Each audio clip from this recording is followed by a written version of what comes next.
Vəhy 13-cü fəsil. Dənizdən çıxan vəhşi heyvan. Dənizdən çıxan 10 buynuzlu və 7 başlı bir vəhşi heyvan gördüm.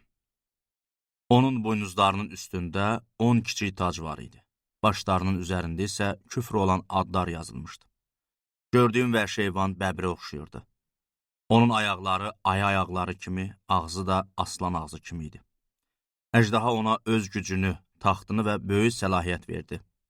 Vəhşi heyvanın başlarından biri sanki ölümcül yaralanmışdı. Amma o, ölümcül yarasından sağaldı. Bütün yer üzü heyrət içində vəhşi heyvanın ardınca getdi. Əjdahaya səcdə elədilər. Çünki vəhşi heyvana səlahiyyət verən o idi. Həmçinin vəhşi heyvana səcdə eləyib dedilər, kim bu vəhşi heyvana tay olar və ondan döyüşə bilər? Vəhşi heyvana loğa və küfür danışan bir ağız da verildi. Həm də ona səlahiyyətini 42 ay icra eləmək izni verildi. O ağzını açdı ki, Allaha küfr eləsin. Onun adına, həmçinin məskəninə, yəni göydə məskən salanlara küfr söyləsin. Ona izin verildi ki, müqəddəslərlə döyüşüb onlara qalib gəlsin. Həmçinin ona bütün tayfalar, xalqlar, dillər və millətlər üzərində səlahiyyət verildi. Kəsilmiş quzunun həyat kitabına dünya yaranandan bəri adı yazılanlardan savayı, yer üzündə yaşayanların hamısı ona səcdə eləyəcək. Kimin qulağı var, qoy eşitsin. Kim əsir olmalıdırsa, əsirliyə gedir. Kim qılıncla öldürülməlidirsə, qılıncla öldürülür. Gərək müqəddəslərin dözümü və imanı olsun. Yerdən çıxan vəhşi heyvan. Mən yerdən çıxan başqa bir vəhşi heyvan da gördüm. Onun quzu buynuzuna oxşayan 2 buynuzu var idi. Amma əjdaha kimi danışırdı.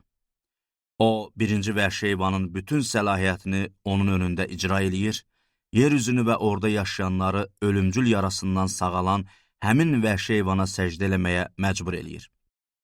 İkinci vəhşi heyvan böyük əlamətlər göstərir. Hətta insanların önündə göydən yerə od yağdırır. Birinci vəhşi heyvanın önündə göstərilməsinə izin verilmiş əlamətlərlə yer üzündə yaşayanları aldadaraq onlara deyir ki, qılıncla yaralanan, amma sağ qalan həmin vəhşi heyvanın surətini yaratsınlar. Ona həmin vəhşi heyvanın surətinə nəfəs vermək qüdrəti verildi ki, bu surətdə danışsın və ona səcdə eləməyən hər kəsin öldürülməsini əmr eləsin. İkinci vəhşi heyvan hamını, böyükləri və kiçikləri, varlıları və yoxsulları, azadları və qulları məcbur eləyir ki, sağ əlləri yaxud alınları damğalansın.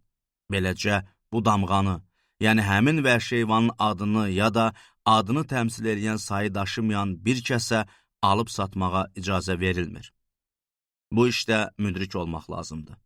Kimin ağlı var, qoy bu vəhşi heyvana məxsus sayı hesablasın. Çünki bu bir insanın sayıdır. Onun sayı 666-dır.